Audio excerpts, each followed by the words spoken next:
Hey everyone, welcome back to my channel. My name is Adriana Torres and I am an incoming sophomore this year at Stanford University. And today I just want to make a quick video sharing some of my favorite things about Stanford that I have experienced this past year. I am only a freshman, so these things might change, and of course this video is going to be completely subjective because this is my channel, so of course I can only talk by experience.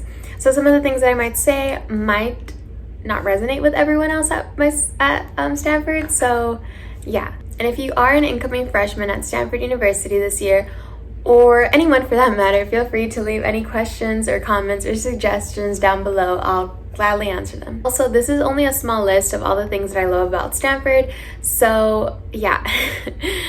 I didn't want to make this video too long, and there's probably a million of other smaller things that I couldn't think about at the moment. So yeah, and also next I will be making a what I dislike or not like about Stanford in the next video, so stay tuned for that. And also I have my iPad down here. If you catch me looking down, I have notes and stuff I want to say on here. So yeah, let's get started. Okay, so the first thing that I have on this list are the opportunities here. There are so many internships and just so many work opportunities that I really enjoy, just because I think it's really important as a college student just to get exposed to as many things as possible, as many work experiences, as many just those type of things, connections, and meeting new people in the field of work that you might be interested in. I just think it's super important as college students to get that type of exposure, and I think Stanford does a really amazing job of introducing and guiding their students to take advantage of all these resources that they're handing out. I think the most common way for people to get internships are just by like emails.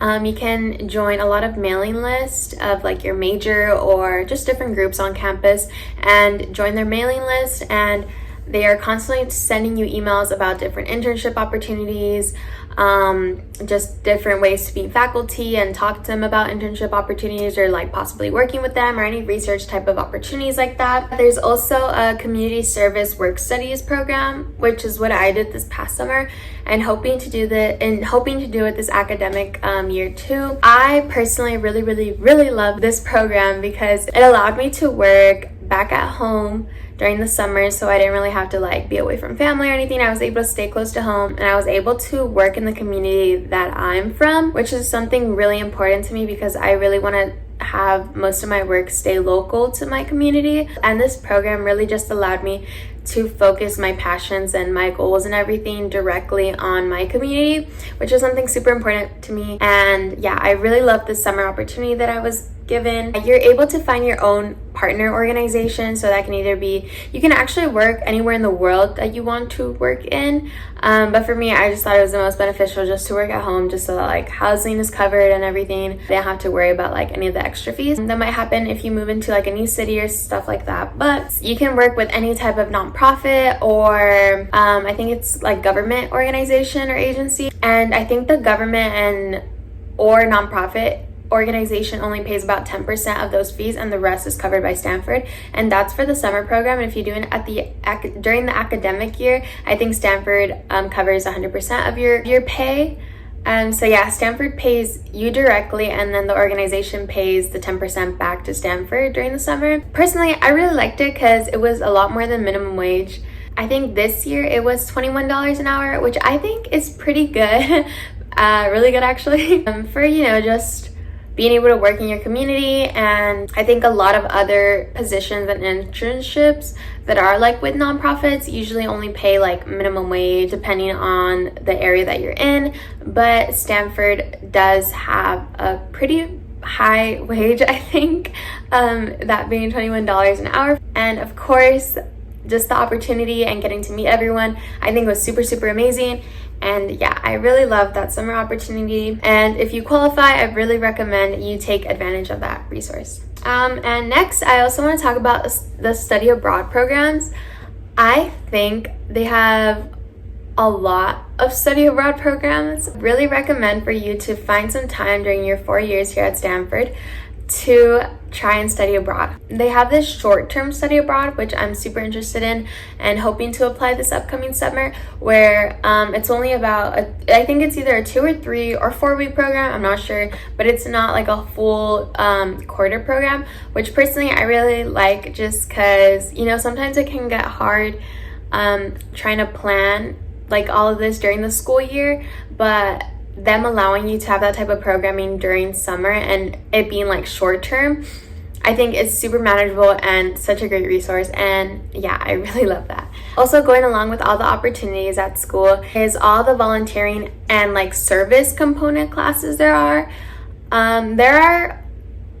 I wish there was more, honestly, but I think there is a good enough of service component classes that you can take, which is like pretty much, you know, you're taking your class, but there's also like a community service component to the class, which I really love because I love community service and I love volunteering. Yeah, I just think it's really amazing. And if you find a class that you really are interested in and has a service component, I would highly, highly, highly recommend it, just because I think it adds so much to the class and so much to your learning experience. Also, going along with all the opportunities, there are so many clubs at school. And honestly, before I had arrived to campus and went through the club fair, I thought there were going to be like not a lot of clubs, just because, you know, Stanford is kind of a small school, but there honestly are so many clubs. And if there isn't one of your interests, you can easily start one. But honestly, I think there are so many clubs. When I first arrived on campus and we had the club rush, I signed up for as many clubs as I could. And of course, a lot of them I didn't actually end up committing with because I don't know, I just did not.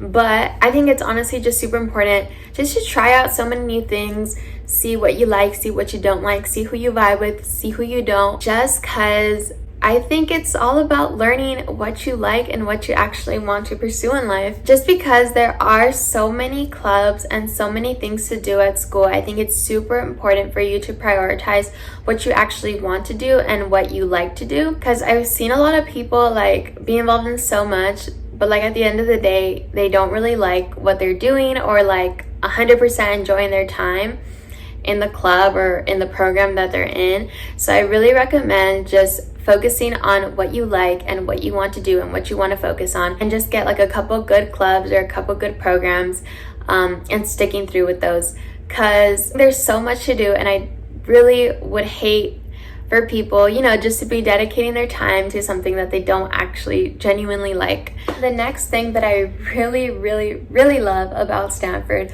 honestly this may be my #1 thing that I love about Stanford, would be the food. And this could come up as an unpopular opinion because I have heard a lot of other people on campus dissing on the food, but honestly I love most of it. I think like on a scale, I think on average like 98% of all the meals at Stanford are really good. They just have so many different food options and so many foods from other cultures that you can try. Of course, I'm pretty sure that the food isn't half as good or a fraction of as good as it would be traditionally cooked.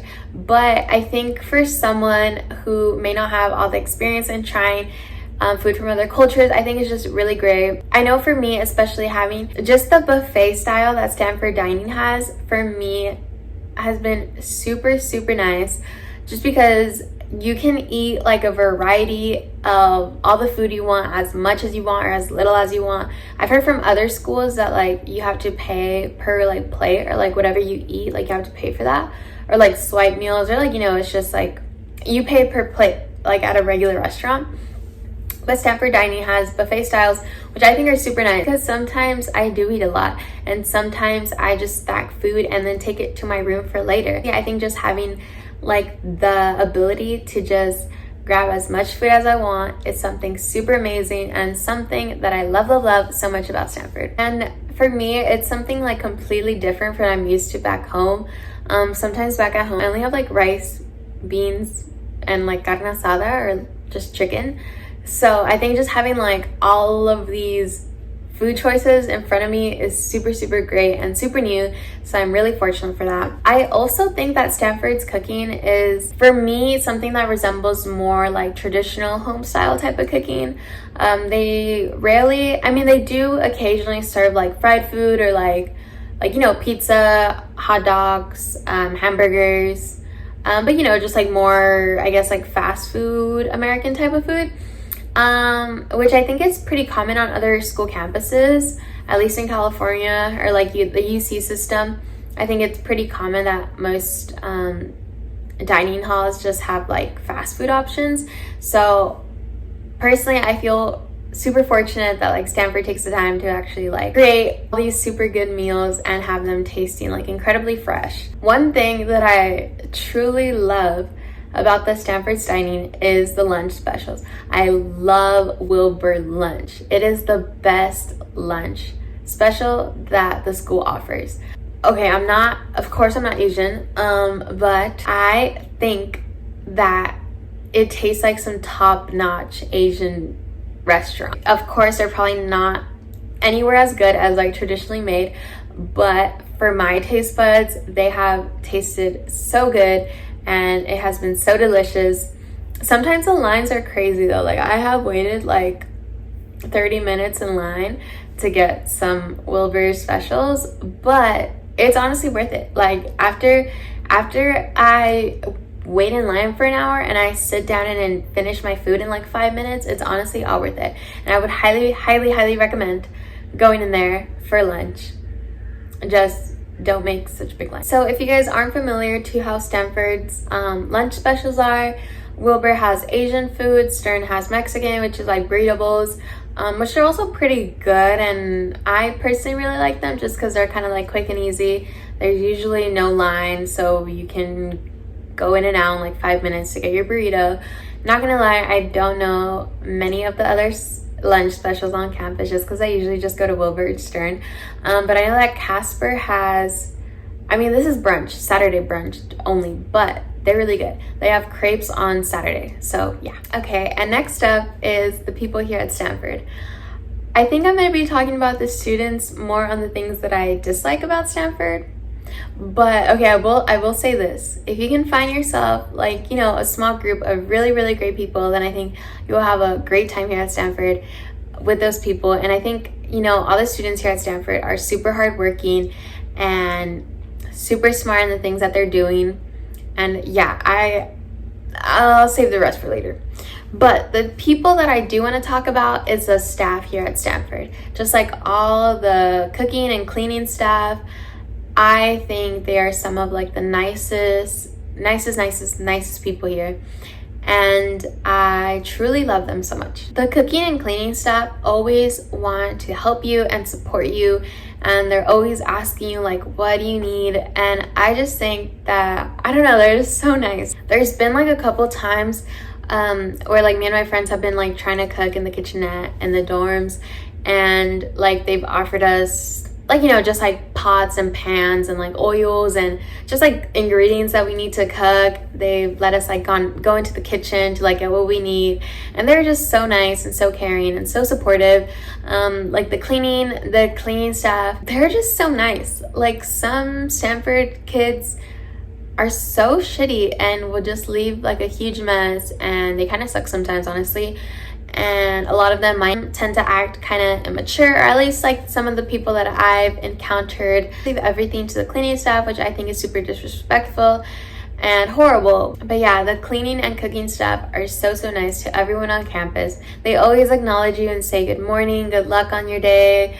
Yeah, they're just some of the sweetest people, and they remind me so much of home. And yeah, I just love them all.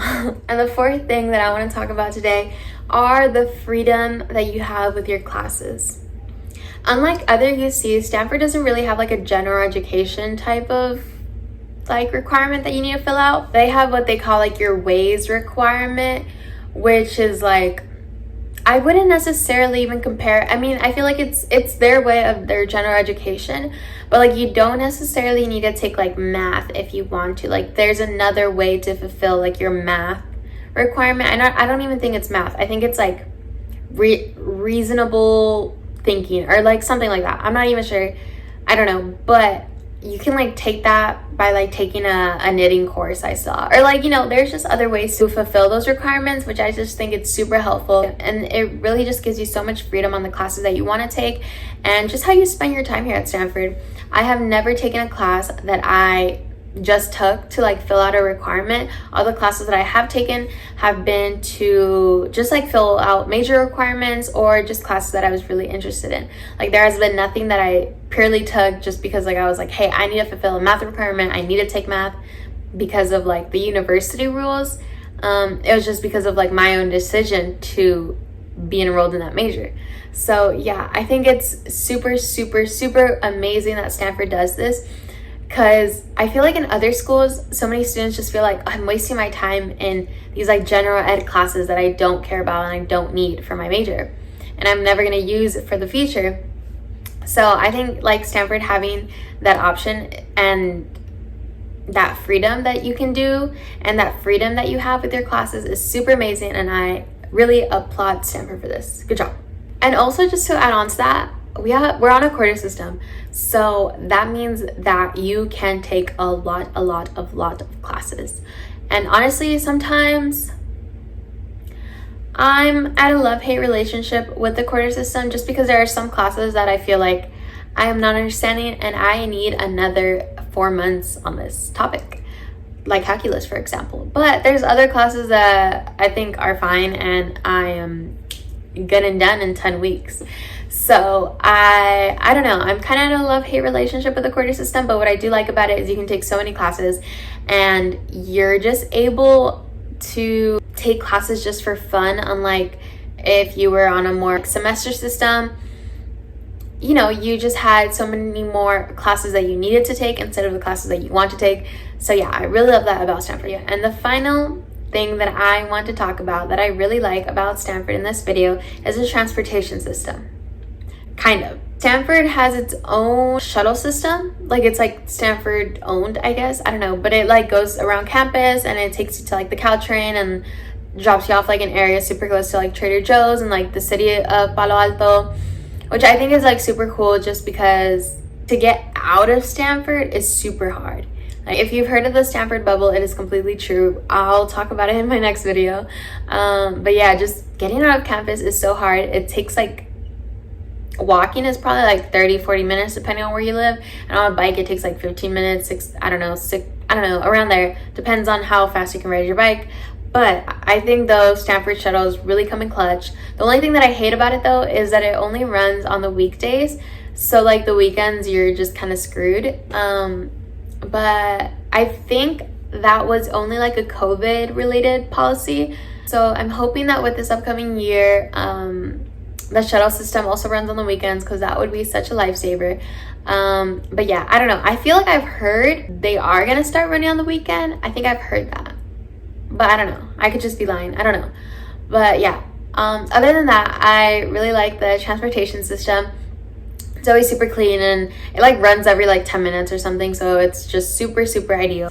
I'll drop you off to like the little like main center of Palo Alto, which I just think is super nice because it's like all the stores, the clothing stores, the restaurants, the grocery stores, but it's all like super pricey though. So I personally don't really like go out in that area to actually like shop and stuff. Like sometimes I have taken the shuttle just to like walk around in like the Palo Alto area, but honestly I never buy anything just because it's so expensive. But the shuttle still comes in clutch when you want to go to San Francisco on a Friday or San Jose or things like that, because it does drop you off right at the Cal station, so you're able to take the Caltrain to San Francisco or San Jose, which is super nice. And yeah, and also I think it does run pretty late. I'm not 100% sure on that, but I'm pretty sure like up to like 11 p.m. it's still running, like 11:30 or like 12, maybe not 12, but like 11 to 11:30. I'm pretty sure it's still running. So if you're getting back from San Francisco or San Jose at that time, I think it's just super handy because you're able to, because it drops you off like pretty close. They have like a bunch of stops all over campus, so it'll drop you off super close to your dorm. And yeah, it'll save you like a 30-minute walk in the dark at midnight through like Stanford woods and stuff to be able to get back to your dorm. And yeah, I really enjoyed it, and I think it's a super great thing that Stanford has. Alright, and I think that is going to be it for this video. Of course, I only talked about a very few amount of all the things that I love about Stanford, just so that this video isn't super long, but honestly, I think I've been recording for like 35 minutes now, so hopefully I can cut the video down to a good length so it's not super long. And yeah, I think this is going to be it for this video. Thank you so much for watching, and I hope this video was able to help any incoming freshmen. See you later.